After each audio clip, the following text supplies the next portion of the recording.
Subtracting fractions using borrowing and simplifying. Okay, I want to subtract 1 and 6/8 from 3. I can subtract the whole numbers, but there's no fractions to subtract from, so I have to borrow from the 3 to create a fraction for the 6/8. So borrowing from the 3, we'll borrow 1, it becomes a 2, and then the fraction that we get will have a denominator of 8, so 8, and this will be 8 over 8.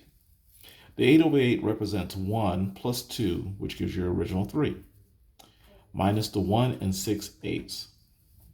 So now let's subtract. 1 from 2 gives us 1. 6 from 8 gives us 2.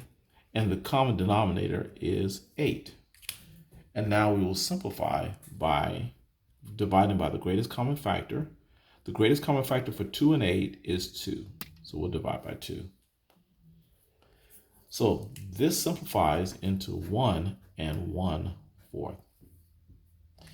Next, we want to subtract 2 and 2/4 from a 4. So we have to borrow 1 from the 4. It becomes a 3.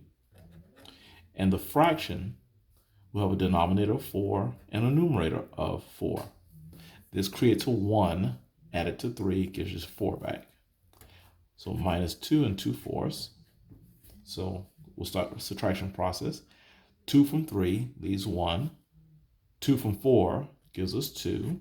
And the common denominator of 4.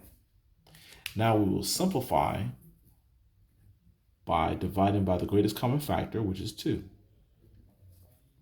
Dividing by 2 gives us 1 and 1/2.